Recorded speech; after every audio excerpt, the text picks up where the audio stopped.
Radio Saanvi 96.4 megahertz को यो हो दैनिक सन्ध्याकालीन प्रस्तुति कार्यक्रम सवाल जवाब।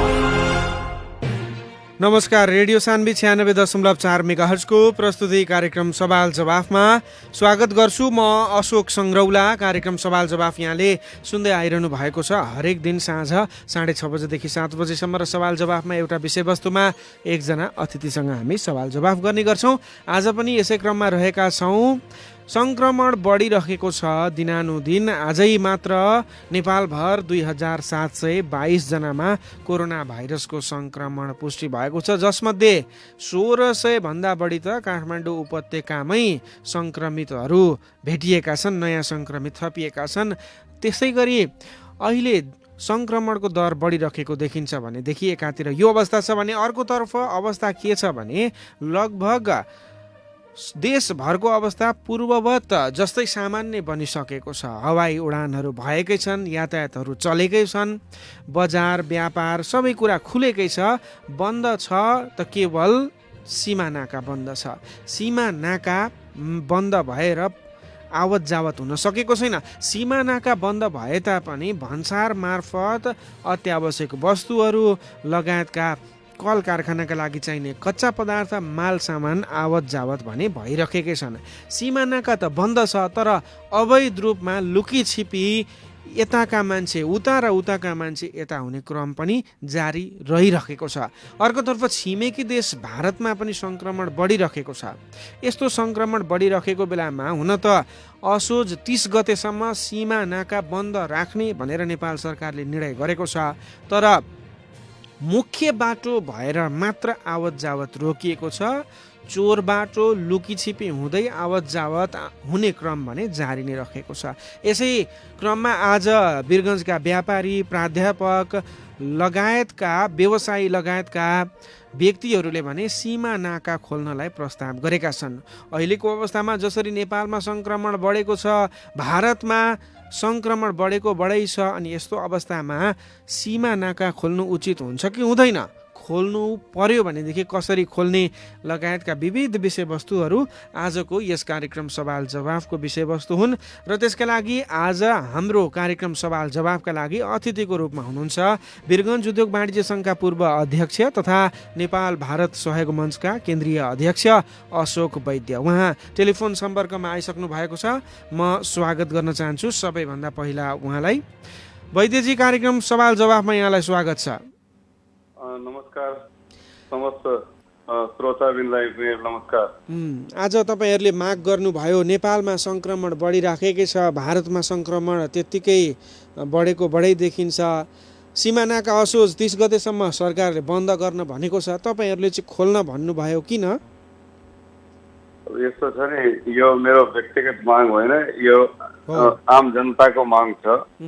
अब यो नेपाल पूर्ण अनलक भइसक्यो। यहाँबाट हवाई यातायात, बस यातायात सुचारू रूपमा चलिरहेको छ। त्यस्तो परिप्रेक्ष्यमा हाम्रो सीमा नाका पनि स्वास्थ्य सुरक्षाको अवलम्बन गरेर चाहिँ मापदण्ड गरेर चाहिँ खोलिदियो भने राम्रो हुन्छ। त्यस कारणले अब कतिपय व्यक्तिहरूले आफ्नोसँग भेट्ने महिनौ वर्ष पनि बितिसकेका छन्। विवाह, व्रतबन्ध, जन्म मरण, शिक्षा, स्वास्थ्य उपचार, रोजगारको निम्ति पनि मान्छेको आवत जावत हुने गरेको छ। उनीहरू धेरै मानसिक रूपमा पीडित भइसकेका छ। जब नेपाली अनलक भइसकेको छ, त्यस हिसाबमा सुरक्षाका अवलम्बन गरेर एउटा मापदण्ड बनाएर दुवै सीमाका अधिकारीहरूले सीमा नाका खोलिदियो भने मलाई लाग्दैन कि त्यसमा समस्या हुन्छ। जबकि चोर बाटोबाट मान्छेहरू आइरहेको छ, त्यसले गर्दाखेरि बढी नै सङ्क्रमण फैल्ने सम्भावना देखिएको छ। कमसे कम यसमा कन्ट्रोलिङ त हुन्छ, त्यो हिसाबमा जनताको माग छ। अब यो पर्व त्योहारको समय पनि आइसक्यो, चाडबाडको समय छ। त्यस कारणले यो सीमा नाका बन्द हुँदाखेरि चाहिँ तपाईँ व्यवसायी उद्योगी पनि हुनुहुन्छ, तपाईँहरूलाई चाहिँ कस्तो असर परेको छ? सीमा नाका बन्द हुँदाखेरि पनि असर त परेको छ, धेरै असर परेको छ। कतिपय टेक्निकल मान्छे, इन्जिनियरहरू जुन बाहिरबाट इन्डियाबाट आएर यहाँ काम गर्नुपर्ने, कुनै कसैको मसिन बिग्रेको छ, कसैको नयाँ प्लान्ट इन्स्टलेसन छ, त्यसमा उनीहरू आउन जान गाह्रो भइसक्यो। त्यस कारण धेरै इफेक्ट भइसक्यो। कतिपय उद्योगहरू टेक्निकल कारणले बन्द पनि भइसकेको छ। अलरेडी पहिलेदेखि उत्पादन पनि आधीभन्दा कम भइसकेको छ। अरू पनि समस्या छ त्यसमा। त्यस कारणले उद्योग धन्दामा पनि धेरै असर परेको छ त्यस कारणले। तर तपाईँहरूले त अघि यहाँले भनेको जस्तै आवश्यक पर्ने प्राविधिकहरू लगायतका जनशक्तिहरू त चोर बाटोहरूबाट आएकै हुन् नि, काममा लगाएकै हो नि तपाईँहरूले। अब कसैले लगायो होला कसैले नलगायो होला, तर चोर बाटोबाट किन आउने? हामी बोर्डरबाट सही ढङ्गबाट हाम्रो सीमाबाट लिगली वेमा आयो भने राम्रो हुन्छ नि। त्यसै कारणले त जनताको माग थियो लिगली वेबाट खोलिदियो भने त्यसो चोरबाट आउने आवश्यकतै पर्दैन नि। चोरबाट आयो भने झन् संक्रमण बढ्ने खतरा हुन्छ। कमसे कम लिगल बाटोबाट आयो भने उसको थर्मामिटरमा चेक जाँच भएर उसको टेस्ट भएर आयो भने राम्रो हुन्छ नि, उसको डाटा राखेर। अर्कोतर्फ उद्योग कल कारखानाका लागि त आवत जावत अथवा यो माल सामान अनि कच्चा पदार्थ लगायतका सामानहरू त भन्सार हुँदै आइरहेको छन्, त्यो सन्दर्भमा त असर परेको छैन होला होइन वैद्यजी? त्यसमा कच्चा पदार्थमा सामान आवत जावतमा त्यस्तो केही समस्या देखेको छैन। उद्योगका आफ्ना आन्तरिक समस्याहरू चाहिँ कोभिडले गर्दाखेरि उत्पादन पनि कम भइसकेको छ, मार्केट पनि व्यवसाय पनि कम भइसकेको छ, त्यसको असर बेग्लै छ। तर त्यो आवत कच्चा पदार्थमा उत्पादित सामानमा आवत जावतमा त्यसमा केही समस्या देखेको छैन। अहिले यो वीरगञ्ज पथलैया करिडोरका उद्योगहरू पूर्ण रूपमा सञ्चालन आइसकेका हुन् कि होइनन् कि के छ अवस्था वैद्यजी? अब यो कोरिडोरका उद्योगहरू कमसे कम आधी क्षमतामा चलिराखेको छ, किन मार्केटको अभाव छ। कोभिडले गर्दाखेरि अहिले भर्खरै चाहिँ मार्केट खुलेको छ, पैसाको पनि मार्केटमा कमी छ, खाँचो छ पैसाको। त्यस कारणले उत्पादनको सामान जति बिक्री हुने सम्भावना नदेखिएकोले 50% मा चाहिँ उद्योगहरू चलिराखेको छ। यो तपाईँहरूले जुन माग राख्नुभयो सिमानाका खोल्नुपर्छ भनेर सबैजना मिलेर होइन, प्राध्यापक, व्यवसायी, सांसद कोसँग कुरा भएको छ अनि कस्तो रेस्पोन्स आएको छ त? के तपाईँहरूलाई आश्वासन दिनुभयो? यो हामीले कुनै अफिसियली कसैसँग कुरा गरेको छैन। यो जनताको माग आएको छ, त्यो मागलाई हामीले तपाईँको मिडिया मार्फत सञ्चार माध्यमबाट हामीले चाहिँ राखेको छु। चाहे शिक्षक होस्, चाहे विद्यार्थी होस्, चाहे आम नागरिक हो, सोसियल मिडियामा यो माग आइराखेको छ धेरै जनाको। त्यस कारणले यो कुरा बढी उठेको छ। अझै 6 महिनादेखि नाकाबन्द भइसक्यो, त्यस कारणले थुप्रै समस्याहरू हामी हेरिराखेका छौँ। अझैसम्म यो नाकाबन्दीको बेलामा पनि यस्तो समस्या आएको देखेको थिएन जुन आज समस्या आएको छ। किनकि खुला सिमाना छ, या ओपन बोर्डर हुँदाखेरि मान्छेको धेरै आवाज जावत हुन्छ, त्यस कारणले चाहिँ एउटा समस्याको रूपमा आएको देखिएको छ।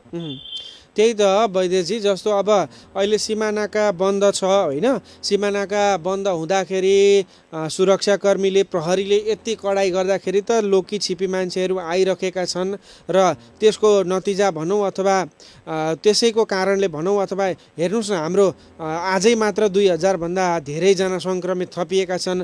झन् सिमानाकालाई हामीले खोलिदिने हो भने त वारवार ती मान्छेको आवत जावत हुने भयो, झनै जोखिम बढ्ला नि त फेरि। यस्तो छ नि, यो कोभिड अहिले पुरा दुनियाँबाट गएको छैन। जानेवाला जबसम्म भ्याक्सिन आउँदैन तबसम्म जाँदैन। कति दिन हामी लकडाउन राख्ने?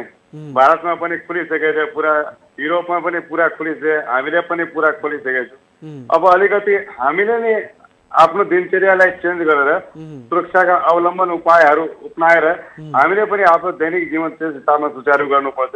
नत्र कति दिन बन्द राख्ने? आखिर विदेशबाट प्लेन पनि आइरहेछ, यात्री पनि आइरहेछ। हजुर, तपाईँहरूले अहिले उद्योग कल कारखानाहरू चलाउँदाखेरि चाहिँ कसरी चलाइराख्नु भएको छ? कतिको सतर्कता अप्नाइरहनु भएको छ? हामीले हरेक उद्योगी व्यवसायीले आफ्नो नेपाल सरकारको नियम अनुसार सुरक्षा अवलम्बन उपाय अपनाएर नै उद्योग चलाइरहेछ।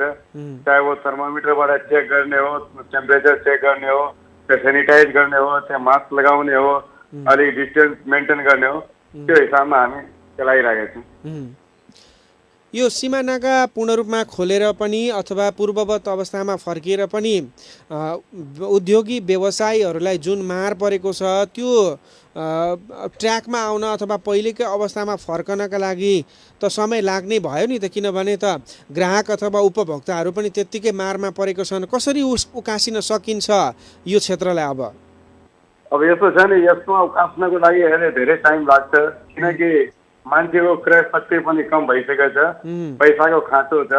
त्यो नर्मल आउनमा कमसेकम 2 वर्ष लाग्छ। अहिले भ्याक्सिनको ठिकाना चाहिँ भ्याक्सिन पहिले भ्याक्सिन आएपछि नि कति टाइम लाग्छ त्यो हामी किसान गर्न सक्छौँ। अहिलेको स्थिति छैन, न त पर्यटन चल्छ, न होटल व्यवसाय चल्छ, अरू कुनै नयाँ व्यवसाय चल्छ। त्यस कारणले बिहा व्रत पनि रुकेको छ, सेमिनार सभा सेमिनार सारा रुकेको छ। भनेपछि त अब यो होटल पर्यटन व्यवसाय होइन, यी क्षेत्रहरू त अब खोलेर पनि कुनै उपलब्धि हुने त देखिएन तत्कालै, होइन? सच्चाइ त सत्यता त यही हो। हामी मनमा खुसी हुनको लागि पर्यटनको लागि प्याकेज दिइरहेका छौँ, तर अहिले कुनै पनि पर्यटक आउँदैन, कुनै पनि आफ्नो ज्यानको जोखिम लिएर। अहिले जसलाई इमर्जेन्सी त्यसैले मात्र चाहिँ आफ्नो यात्रा ट्राभलिङ गर्छ, अदरवाइज कसैले पनि गर्दैन। मैले नि अहिले 6 महिना भइसक्यो काठमाडौँ, कति काम भए तापनि हामी भर्चुअलबाट चाहिँ मिटिङ गरिरहेका छौँ, हामी पनि काठमाडौँ जान पाएको छैन। अब अर्को प्रश्न, अर्को सवाल पनि मलाई गर्न मन लाग्यो। जस्तो उद्योगी व्यवसाय अथवा उद्योग क्षेत्रको लागि चाहिँ सरकारले होइन विभिन्न नीति कार्यक्रम अथवा बजेट अथवा त्यसपछि आएको मुद्रास्फीति मार्फत पनि विभिन्न कुराहरू भनेको थियो। त्यस मार्फत के भनेका राहतहरू कार्यान्वयनमा गएका छन् कि छैनन्? के छ वैद्यजी? सरकारले जुन हिसाबमा राहत दिनुपर्ने केही पनि राहत आएको छैन। यो अरू देशमा, बङ्गलादेशमा हेर्नुहोस्, श्रीलङ्कामा हेर्नुहोस्, भारतमा हेर्नुहोस्, सरकारले 2-3 प्याकेज दिइसक्नु भएको छ। हामीले कुनै पनि त्यस हिसाबमा राहत पाएको छैन। उद्योगहरूको अवस्था धेरै दयनीय भएछ। उद्योगी, व्यापारी, आम नागरिकको, साना एउटा ठेलावालाको पनि स्थिति दयनीय छ, एउटा स्टल लगाउने मान्छेको पनि स्थिति दयनीय, सबैको स्थिति दयनीय। सरकारले त्यसमा गम्भीरतापूर्वक कुनै न कुनै राम्रो प्याकेज ल्याएर उनीहरूले संरक्षण दिनुपर्छ। सरकारले प्याकेज त ल्याएको थियो, त कहाँ अड्क्यो? के कारणले रोकिएको छ कि के भएको हो? प्याकेज कागजमा मात्र छ, प्र्याक्टिकली कुनै पनि त्यस्तो प्याकेज छैन। ब्याजको कुरा लिनु, ब्याज त स्वाभाविक रूपमा अहिले घटेको छ ब्याङ्कहरूको।